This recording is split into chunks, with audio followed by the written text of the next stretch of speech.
오늘 하나님 말씀은 요한복음 7장 18절 그리고 23절부터 24절까지. 먼저 요한복음 7장 18절 신약성경 155페이지에 있습니다. 18절 먼저 7장 18절 함께 시작. 스스로 말하는 자는 자기 영광만 구하되 보내신 이의 영광을 구하는 자는 참되니 그 속에 불의가 없느니라. 아멘. 23절부터 24절까지 또 있습니다. 시작.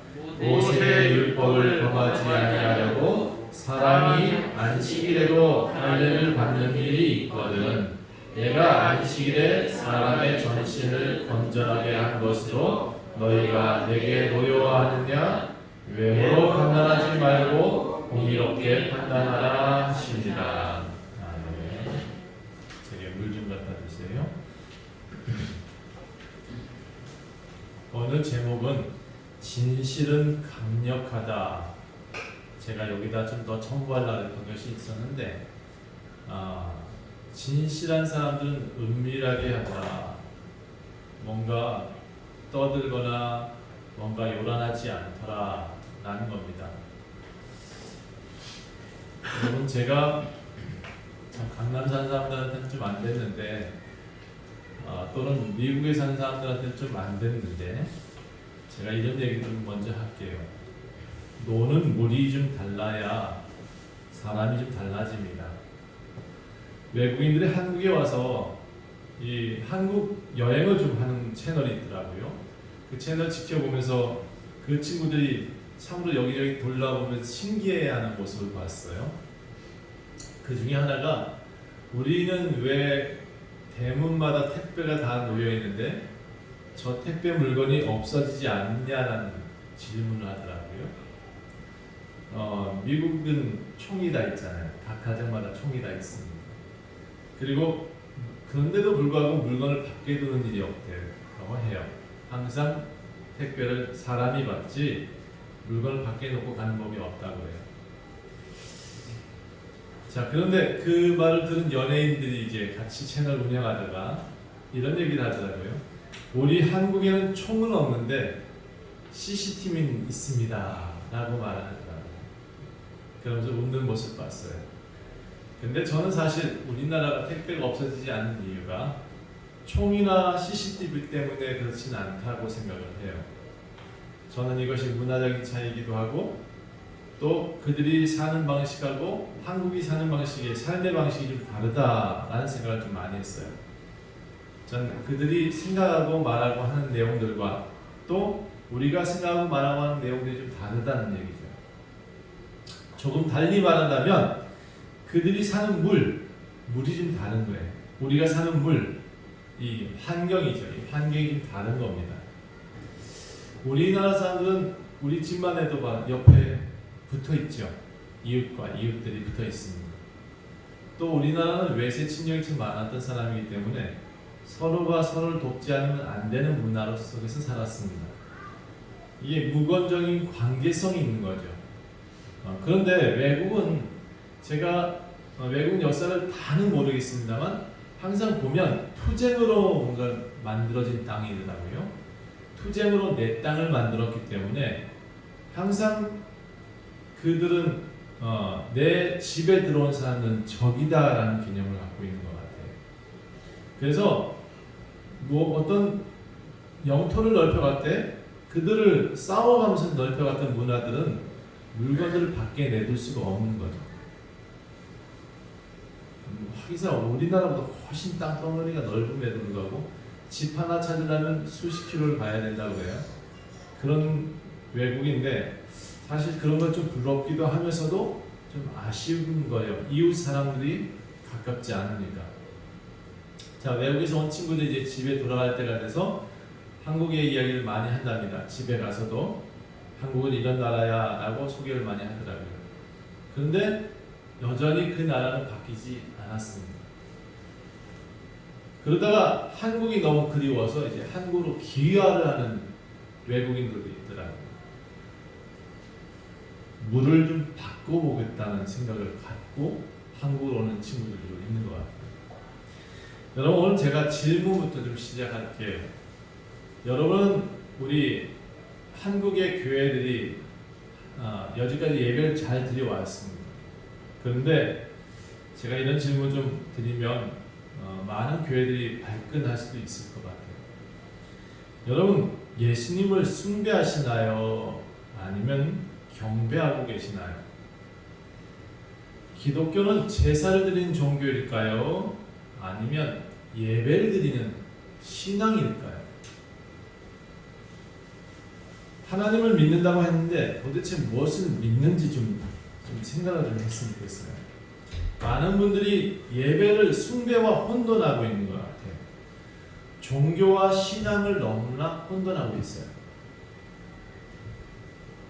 다시 여쭤볼게요. 우리는 하나님께 빌어야 되는 존재일까요? 비나이다 하는 종교예요? 아니면 인격적으로 하나님과 만나서 대화하는 존재일까요? 우리 존재 자체가 하나님께 빌라고 만들어진 존재인지 아니면 하나님과 우리는 인격체로 만난 존재인지 조금 생각해 봤으면 좋겠어요. 저는 교회에서 많은 사람들이 부르짖어 기도하는 것을 봤어요. 그런데 제가 좀 이해가 안 되는 것이 하나님과의 대화하는 관계라면 왜 부르짖는 기도를 더 열심히 하는지 모르겠어요. 그것보다 인격적인 대화가 더 좋을 텐데 말이죠. 다른 말로 만약 그분이 인격체라면 우리 사람과 사람이 인격체잖아요. 둘이 대화할 때 한 사람이 말하지 않게 하고 계속 소리친다면 어떤 생각이 들까요?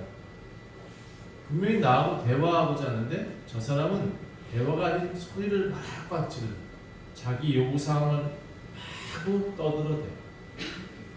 자, 밖에 또는 이렇게 생각합시다. 밖에 어떤 사람이 지금 나가서 막 소리쳐요. 정신없이 술 먹은 사람도 아닌데 아주 바락바락 소리쳐. 그럼 우리 밖에서 안에 있던 사람들은 무슨 생각하죠? 네, 딱 그 말이 나와요. 그런데 많은 신앙인들이 너무나도 일방적인 외침을 하고 있더라는 거죠. 예수님이 이 땅에 와서 혼자 외치고 갔다. 예, 만약에 저 산 위에서 왕이 되셔가지고 신이 되셔가지고 사람들한테 외치고 우렁차게 나를 숭배해라 라고 말을 했다 그러면 아마 저도 여기서 외치고 숭배하는 방법을 썼을 것 같아요. 근데 제가 아는 예수님은 도무지 산에서 우렁차게 소리를 지르시는 분이 아니셨어요. 그분은 사마리아 땅 가셨고, 그분은 유대 땅 가셨고, 갈릴리 땅 가셨고, 산상에서 수훈을 하셨고, 그 사람은 사람을 만났고, 그분은 많은 사람들한테 일으켜 손을 잡아 일으켜 주신 분이세요. 대화했어요. 제자들하고도 대화했어요. 묻기도 하고 답을 하기도 하시고, 당신의 오신 목적을 하나님의 뜻을 행하려 합니다 하고 하나님의 뜻을 잘 전달하려고 노력을 많이 하셨어요. 이해시키려고 노력하셨다는 거죠. 심지어 당신을 반대하는 무리인 바리새인들하고도 대화를 시도하셨어요. 물론 그들은 다 귀를 막고 있었지만 그들은 어떻게든 예수님의 말을 안 들으려고 노력했지만 예수님은 시도하셨어요. 대화. 근데 여러분 지금 교회에 나와서 여러분 하나님께 뭘 하고 계시나요? 혹시 질문은 해보셨나요? 하나님께. 혹시 여러분 하나님 앞에 여러분이 어떤 존재인지 한번 생각은 해보셨나요? 그냥 나는 제사 드리고 꽹과리 치면 되는 존재인지 아니면 나는 하나님과 대화하고 예배하고 경배하러 나왔는지 신앙인인지 아니면 진짜 종교인으로 살고 있는지 구분들을 좀 했으면 좋겠어요. 나는 구약의 사람들처럼 종으로 살고 있는지 아니면 아들로 살고 있는지 분명히 좀 알았으면 좋겠다는 생각이 들어요. 오늘 본문을 보면 예수님이 7장에 이제 갈릴리 땅에 초막절이 이제 갈릴리에 계셨는데 초막절이 다가왔다. 이제 2절 보면 유대인의 명절인 초막절이 가까운지라 되어 있어요. 이렇게 명절 때가 되면 예루살렘으로 다 올라가요. 많은 사람들이 그 성에 예루살렘 성전에 가까이 가서 예배드리는 것을 해요. 그런데 그 형제들이 예수님한테 이렇게 얘기를 해요. 그러니까 갈릴리 지역의 형제들과 같이 예수님이 지금 계신 거죠. 갈릴리는 어떤 동네냐 그러면 저 지금 우리 원주로 말하면 소초면쯤 될까? 저 끝에 아주 산골짜기 같은 동네 물가긴 한데 하여튼 어촌에 조금 구석탱이 있는 곳이에요. 거기에 형제들이 예수님이 거기에 앉아서 있는 걸 보고 이렇게 말을 해요. 아니 예수님, 아마 동생인지 형인지 잘 모르겠으나 그 형제들이 예수님한테 이렇게 얘기하는 거예요. 당신이 만약에 좀 유명세를 타고 싶다 그러면 거기 있지 말고 가세요. 어디로? 유대로 가세요. 왜 대도시로 가서 떠들어야지. 좀 나타내세요. 이런 말을 썼어. 나타내시죠. 유대로 가셔서 거기에 열심을 좀 내세요. 그렇게 얘기를 했어요. 한술 더 떠서 말을 하기를 스스로 나타나기를 구하시면서 묻혀서 일하는 사람이 없지 않는가. 그러니 당신 국회의원 선거 나가시죠. 이렇게 얘기를 하는 것과 똑같아요. 이 일을 행하려고는 자신을 세상에 나타내셔야 되지 않겠습니까? 라고 말을 해요. 그런데 사실 이 형제들의 마음속에 뭐가 있었냐면 형제들이 예수님이 저렇게 팍 때가 돼서 나서게 되면 나도 가서 한 자리 해야지. 이 마음이 형제들한테 있었다는 거예요. 많은 사람들이 예수님을 믿는다고 하면서 자리 싸움을 하는 걸 좀 많이 봤어요. 그것을 아주 자랑 삼아서 당연시하는 것을 봤어요. 저는 이 형제들과 예수님의 형제들과 똑같은 현상을 봐요. 명절에 예수님이 올라가시죠. 올라가셔서 나타내세요. 기적을 좀 행하시고 우리 형제들이 으쓱해질 수 있도록 어깨에 힘 좀 줍시다 우리. 이런 마음을 갖고 있는 거죠. 그런데 예수님 뭐라고 하냐면 내 때가 봅시다. 성경에 이렇게 되어 있어요. 7장 6절에 읽어보세요. 예수께서 이르시되 시작. 예수께서 이르시되 내 때는 아직 이르지 아니하였거니와 내 때가 아직 안 됐다 하고 일축해버려요. 그들의 말을 끊어요. 나 아직 때가 안 돼서 안 갈래요. 라는 식으로 얘기를 해버려요. 자기들의 형제들의 생각들은 뭐였냐면 예수님이 저기 가서 뭔가 기적과 이적을 나타내주면 자기들의 형제들이 으쓱해질 텐데 거기에 뭐라고 되어 있냐면 5절에 보니까 이는 그 형제들도 예수를 믿지 아니하였다 라고 되어 있어요. 예수를 믿지 아니하니까 이런 말을 하더라는 거예요. 만약 예수님을 믿었다라고 하면 잠잠했을 것 같아요.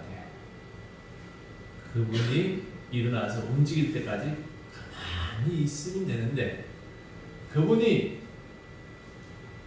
예루살렘 가서 으쌰으쌰 해주기를 원하는 거죠. 형제들의 힘이 팍 들어갈 수 있는 방법은 이런 명절 때 올라가셔서 확 뒤집어 놓으셔야 되는데 예수님은 그걸 안 해요. 저는 왜 이런 얘기를 하냐? 교회에 나왔으면 뭔가 확 뒤집어지는 그런 현상들을 기대하고 오는 것 같아요. 그거는 자기의 어떤 의를 드러내기 위함이에요. 근데 예수님은 당신의 의를 드러낸 적이 없어요. 내가 왕이다. 내가 아주 힘있는 존재다. 이렇게 드러내서 말하고 싶으신 분이 아니에요.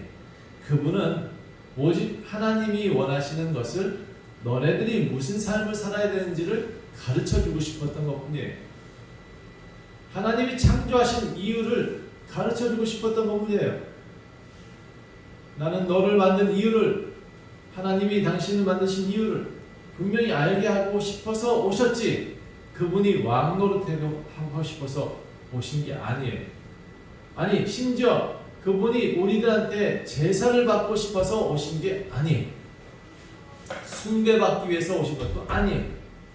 그런데 많은 사람들이 제사하고 숭배하고 그렇게 바뀌어지는 삶을, 아니 율법을 줬더니 그 율법을 가지고 제사하는 데 쓰네, 사람들을 묻고 억압하는 데 쓰네.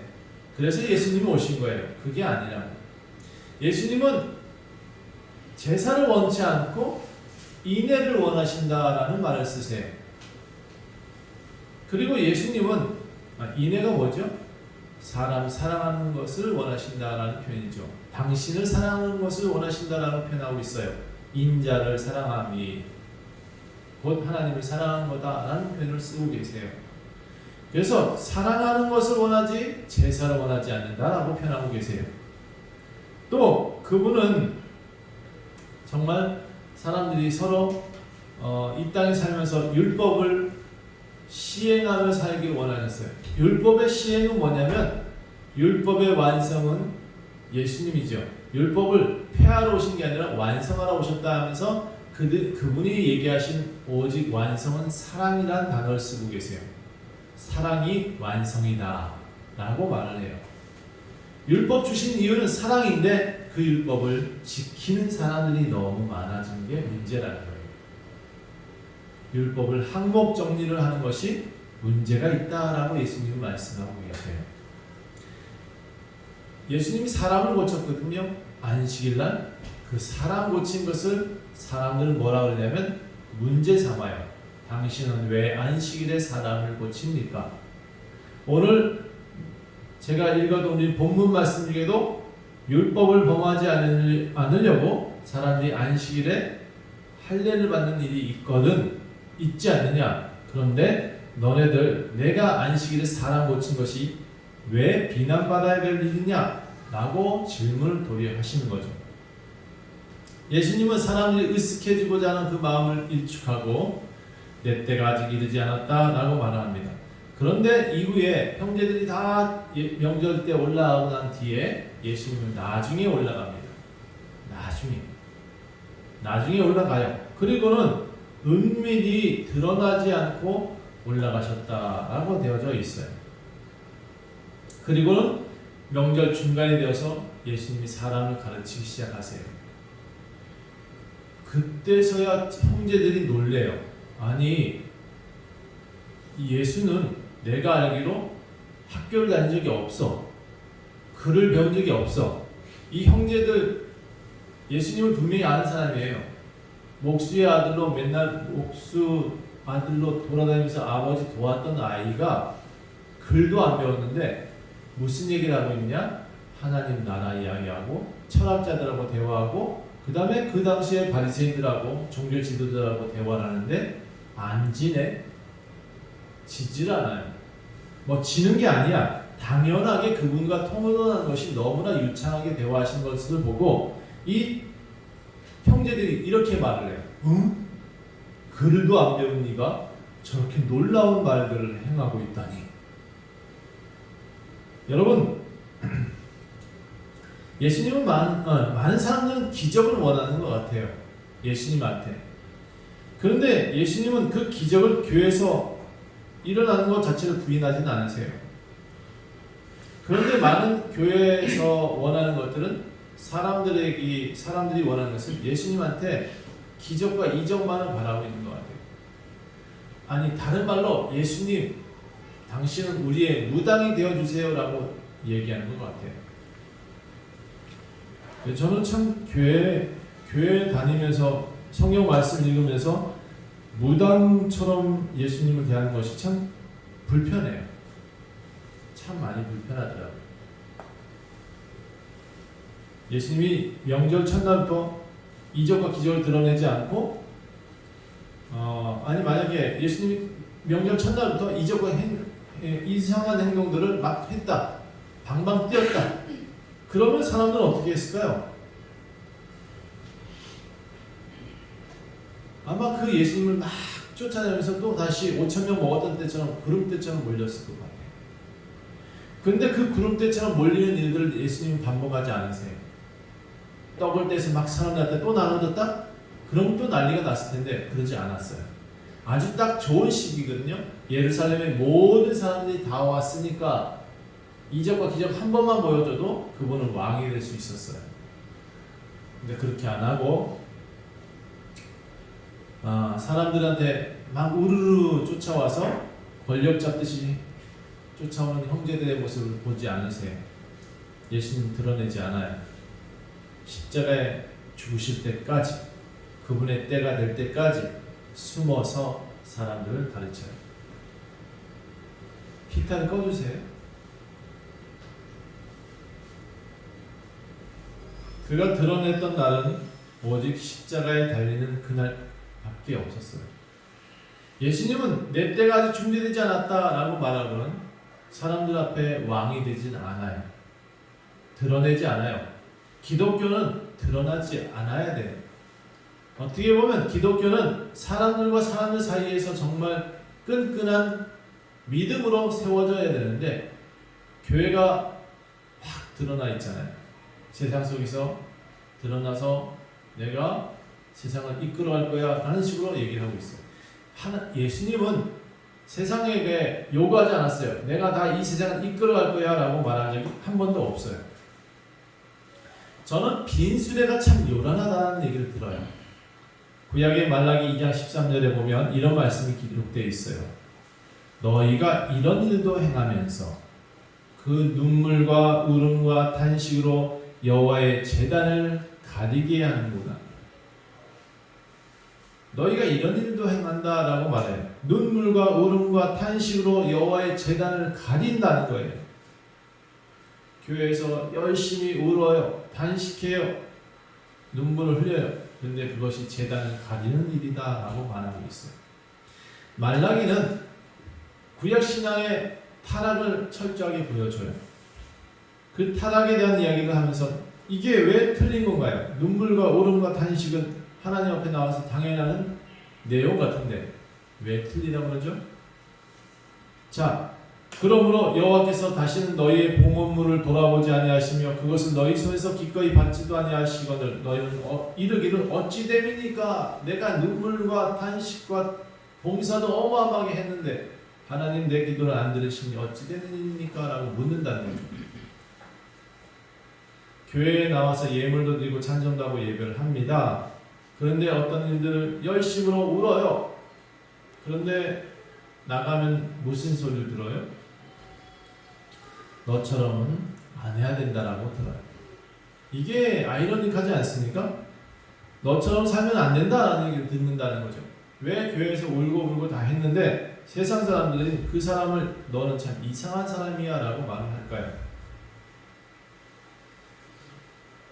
근데 이것을 교회의 많은 지도자들이 당연히 해야 되는 것처럼 가르쳤다는 것이 전 더 이상해요. 배웠다는 사람들이. 그렇게 하지 않으면 마치 신앙이 없는 것처럼 말을 해요. 교회에서 열심히 봉사하고 헌금 많이 하는 사람을 세워야 되고 교회 나와서 주일날 막 부르짖는 모습을 보여줘야 신앙이 있는 것처럼 말을 하는 것. 이것이 과연 하나님이 원하시는 제사이냐 이거죠. 정말 예배인가 한번 돌아봐야 될 것 같습니다.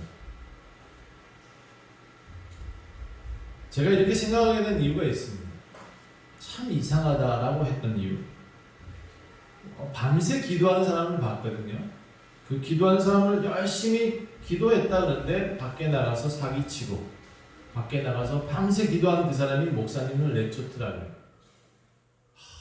참 밤새 뭘 기도했나 모르겠어요. 밤새 기도했는데 중직자다라고 해서 무슨 이제 사람들이 사람을 세운다고 해놓고선 그 사람들 중에 한 사람은 가리더라고요. 저 사람은 나하고 장로되면 안 된다. 싸워요. 이게 말이 되냐고요. 기도한다는 사람들이 세상에 지탄을 받을 짓을 하고 있어요. 그러면서 왜 기도하는 도대체 이해가 안 돼요. 기도 막 해놓고 데모를 해요. 아니 나는 또 이해가 안 돼요. 정말 하나님께 기도했으면 하나님은 그에게 말씀하실 거예요. 어떻게 살아야 된다는 것을.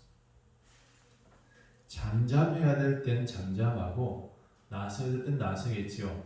언제 나서야 되냐? 십자가에서 죽을 때 나서야죠. 순교할 때 나서야 됩니다. 그런데 우리가 대목군으로 나서면 안 되죠. 기독교는 사람들을 이끄는 방법을 잘못 가르치고 있는 거예요. 어떻게 보면 요즘 뉴스 매체에서 나오는 어떤 교회들처럼 그 교회 잠깐 영상 나오는 거 보니까 모두 다 손 들고 있더만요. 손을 들면서 하나님께 부르짖어 기도하는데 행동은 동네 사람들한테 지탄을 받는다. 그게 문제인 거죠. 이단들의 특징을 보면 마치 내일 휴가라도 될 것처럼 소리 지릅니다. 부르짖고 기도합니다. 또 예배를 드리는 모습 보면 모두 다 북한의 김일성처럼 예배를 드려요. 한쪽이 여자분들, 한쪽이 남자분들, 위에는 흰옷, 아래는 검정색 옷. 자, 그렇게 드리면 그 사람들이 거룩한 옷을 입은 건가요? 마치 김일성 앞에 서 있는 것처럼 피켓을 들고 휘장을 들고 착착착착 걸어가고 있어요. 공산주의나 그렇게 하지 하나님 나라의 백성인 아들이 그렇게 한다? 제 아들들만 해도 제가 아이들 옷을 타치를 안 해요. 너 오늘 무슨 옷 입었니? 뭔 옷을 입을 거니? 이런 얘기를 안 합니다. 그런데 교회에서 그런 일을 한다? 이게 문제인 거죠. 좀 크다는 교회들의 획일적인 어떤 행동들은 전 이해가 잘 안 돼요. 제가 도무지 이단들한테 정이 안 가거든요. 왜 정이 안 가냐? 그들은 마치 하나님을 우상을 숭배하는 것처럼 해요.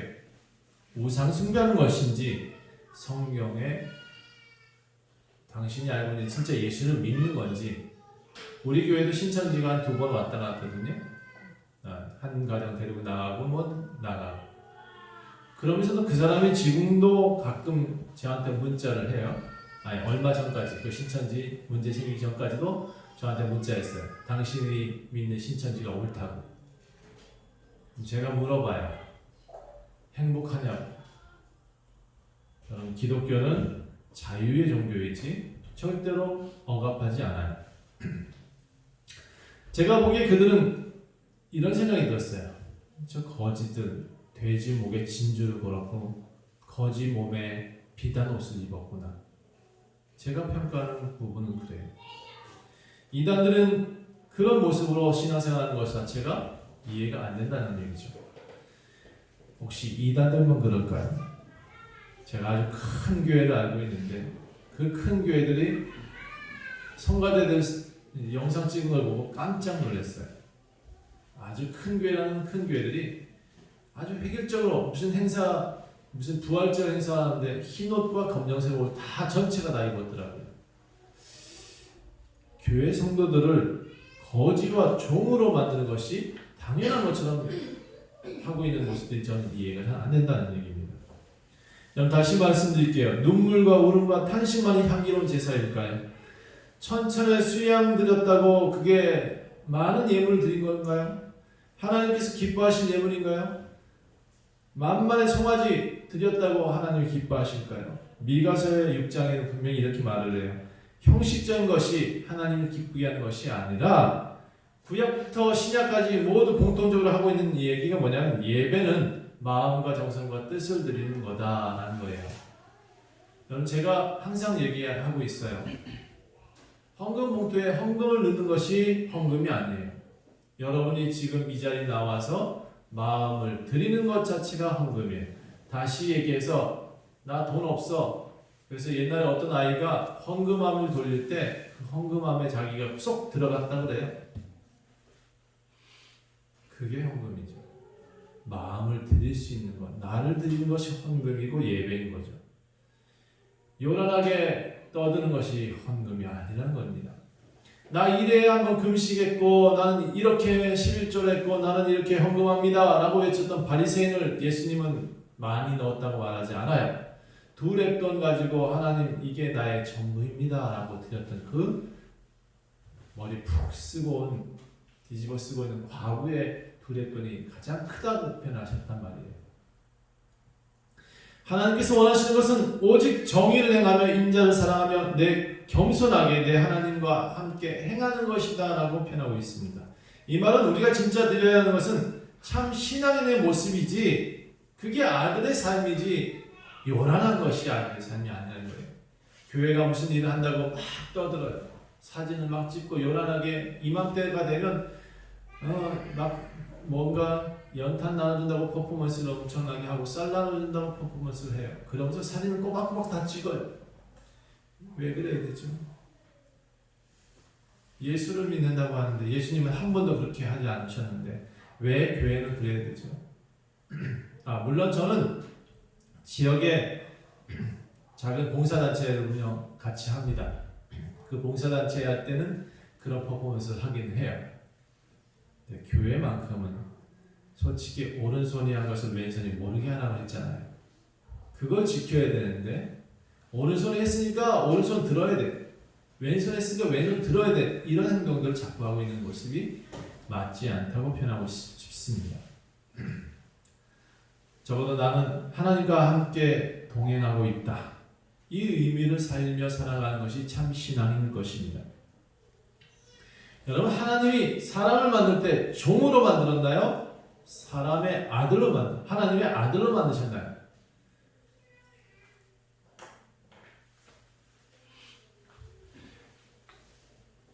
양녀님, 우리 하나님은 우리 양녀석 형제님을 아들로 만드셨을까요? 종으로 만드셨을까요? 아들입니다. 아멘입니다. 우리는 아들로 만들어졌어요. 그래서 뭐라고 표현하냐면 당신 형상대로 지었다라고 되어져 있어요.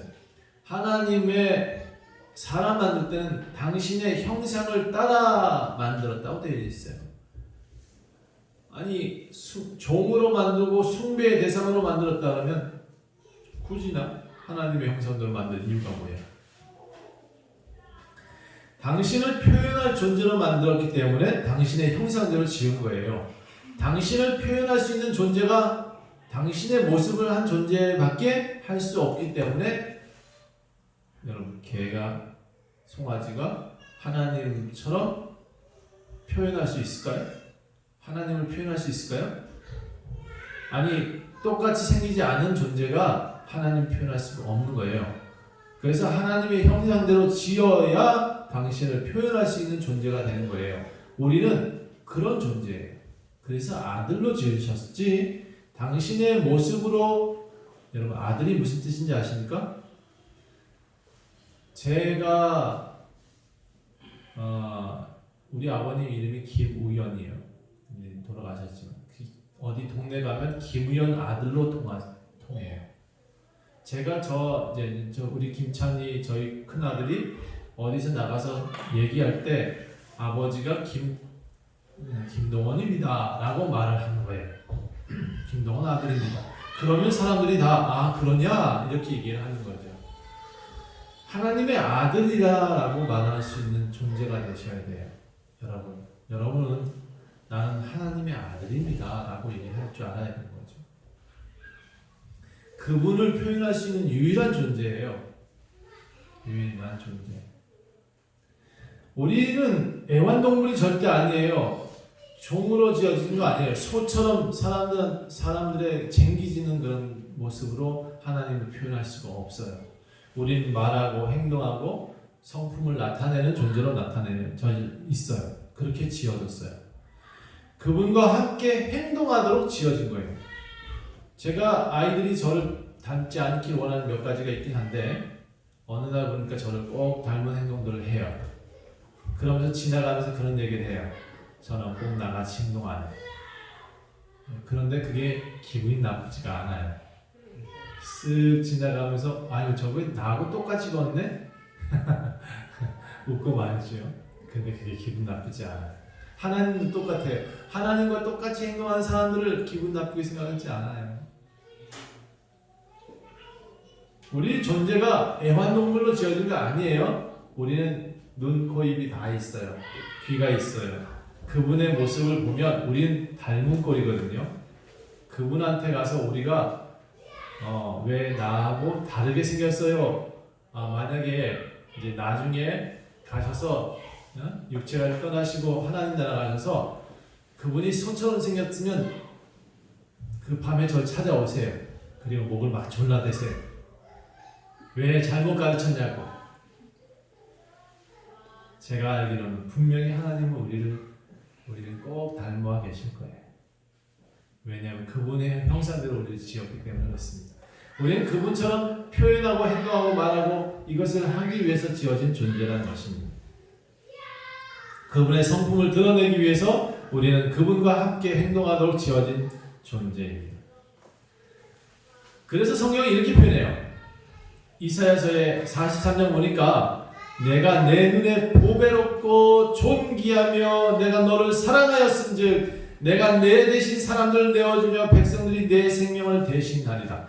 내 이름으로 불려지는 모든 자 곧 내가 내 영광을 위해 창조한 자들을 오게 해라. 그를 내가 지었고 그를 내가 만들었다.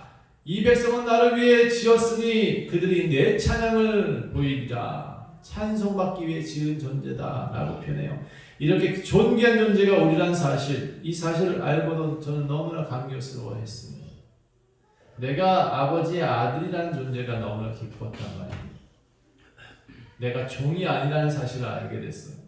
내가 예배해야 될 존재고 내가 하나님을 찬양해야 될 존재임에 감사했어요. 나는 숭배하는 존재가 아니었어요. 나는 그를 외치고 울고 불고 하면서 하나님을 외치는 존재가 아니었어요. 예수님이 이 땅에 와서도 이렇게 말씀하십니다. 예루살렘의 스타가 되길 원치 않으셨어요. 하나님의 뜻을 하려 나타내려 오셨다라고 되어져 있어요. 당신이 오신 진짜 이유를 오늘 요한복음 7장 16절부터 말씀하고 있어요. 예수께서 대답하여 이르시되 내 교훈은 내 것이 아니요 나를 보내신 이의 것이니라. 사람이 하나님의 뜻을 행하려 하면 이 교훈이 하나님께로부터 왔는지 내가 스스로 말하는지 알아라. 스스로 말하는 자는 자기 영광만 구하되 보내신 이의 영광을 구하는 자는 참되니 그 속에 불의가 없다. 이 얘기가 불의가 없다는 얘기가 뭐냐면 요란하지 않다는 얘기입니다. 드러내고 막 내가 주체야 뭐 이렇게 말하지 않아요. 내가 주인이야 라고 소리치지 않습니다. 당신의 오신 이유는 당신의 영광을 위해 오신 것이 아니라 하나님의 영광을 구하려 왔다. 보내신 이의 영광을 구하는 자가 참되고 그 속에 불의가 없는 것이다. 진짜 멋있는 말입니다. 제가 보니까 우리 예수님은 진짜 명언 제조기 같아. 언제나 아주 잘 설명하고 계세요. 좀 여러분 이해 쉽게 표현할게요. 대통령 보좌관이 브리핑을 합니다. 그런데 대통령이 안 나왔어. 그런데 보좌관의 그 브리핑 자체가 대통령의 말이잖아요. 그렇죠? 그런데 이 보좌관이 너무 잘생기고 너무나 유창한 말을 한다고 해서 브리핑하는 그 기자들 앞에서 당신의 얼굴, 생각, 당신의 말들을 막 드러낸다고 쳐봅시다. 여러분, 그 보좌관은 어떻게 해야 되죠? 잘라야 돼요.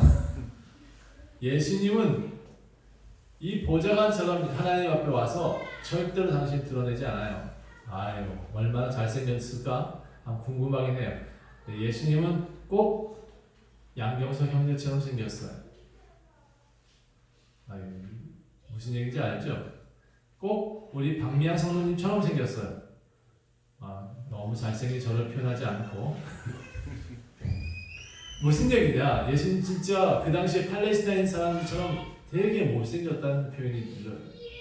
그렇다고 우리 양경석님 못생긴 게 아니에요. 너무 잘생긴 우리 이런 사람들처럼 아무렇게나 생긴 그분이었지만 그분이 하는 말들은 명언 제조기였어요. 우리 양현석 형제가 하는 한마디 한마디는 전 명언 제조기 같이 들려요. 드러내지도 않아요. 그리고 항상 겸손한 말을 하더라고요. 예수님은 이 원리를 잘 알고 계셨어요. 절대로 하나님을 제치고 이 땅의 왕처럼 군림하지 않아요. 이게 기독교예요. 이게 신앙인의 모습이에요. 드러내지 않고 강한 분. 우리가 지금 진실이 강력하다는 제목으로 말씀하고 있는데 진실은 강력해요. 그런데 요란하지 않아요. 교회 와서 막 떠들고 외치지 않아도 돼요. 그것은 하나님이 원하시는 것이 아니에요. 표현하면 되죠. 사랑하면 돼요. 내가 나타낼 수 있으면 되죠. 당신의 모습대로 그분의 교훈을 서로 나눠주는 것, 그것이 우리들이 해야 될 일 중에 가장 큰 의무예요. 표현하는 것. 하나님을 표현하듯이 내가 그리스도인임을 표현하는 것, 그게 굉장히 중요한 거예요. 사람 앞에 나는 이래 금식하고 나는 외치고 나는 울부짖고 하는 모습이 신앙의 모습이 아닐 수 있다는 생각을 하셔야 돼요. 많은 교회들이 여전히 구약의 모세의 율법과 교리로 사람들을 강제하는 것 같습니다. 때로는 장로와 목회자들이 구약의 제사장들처럼 군림하는 것 같습니다. 마치 그것이 진실인 것처럼 가르치고 교회에서 열심을 내면 천국에 갈 수 있다는 것처럼 선포하는 것 같습니다. 이것이 저는 미친 짓처럼 보이는데 여러분 너무 율법과 교리에 젖어 있는 건 아닌지 한번 돌아봐야 되겠습니다. 끓는 물에 들어간 서서히 끓는 물에 들어간 개구리처럼 우리가 죽어가는지도 모르고 그곳에서 너무나 당연하다고 생각하고 사는 것 아닌지 생각해 봐야 되겠습니다. 기독교는 원래 형식이 없습니다. 교리가 없습니다. 기독교는 원래 하나님 말씀하신 것처럼 율법이라는 존재를 항목 정리한 적이 없습니다. 예수님도 회당에서 설교하신 데가 있었지만 그분은 산에서도 설교를 했고 그분은 가정에서도 설교했고 그분은 마구간에서 나셨단 말이에요. 형식보다는 사람을 살리는 데 헌신하셨던 것이 기독교입니다. 예수님은 말씀하십니다. 율법을 범하지 아니하고 사람이 안식에도 할례를 행하거든. 내가 안식일에 사람 고친 것이 그렇게 이상하냐? 왜 그렇게 너네들이 그런 일 때문에 노여워하느냐? 외모로 판단하지 말고. 자, 24절, 7장 24절 하면 우리가 반드시 기억해야 될 한 단어입니다. 이걸 구절로 외우지 마시고 여러분 마음으로 받아들이셨으면 좋겠습니다. 24절 시작. 외모로 판단하지 말고 공의롭게 판단하라 하시니라. 무엇이 옳습니까? 저는 많은 교회 성도들이 우리 교회로 오십시오 라는 얘기하고 싶은 생각은 없습니다. 다만 한 가지 그들한테 제안하겠습니다. 성도들을 강제하지 말고 그들한테 예수가 하신 것처럼 가르치라. 그들을 율법으로 다시 묶지 말고 종으로 묶지 말고 아들로 키우라고 분명히 말씀드리고 싶습니다. 예수를 닮은 존재로 우리는 살아가고 모든 이들한테 하나님을 표현한 존재로 살아가기를 간절히 축원합니다. 기도하겠습니다. 하나님, 우리는 아들입니다. 아들로 살게 하셨기 때문에 이 땅에서 표현하고 말하고 행동하고 창조하게 지어진 존재입니다. 우리가 다시 예수를 무당처럼 여기지 않게 하시고 기독교를 종교화시키지 않게 하옵소서. 오직 주님만을 사랑하고 주님의 사랑을 전하는 귀한 표현체로 살게 하옵소서. 하나님의 아들로 살게 하시고 하나님을 표현할 수 있는 유일한 존재로 살게 하옵소서.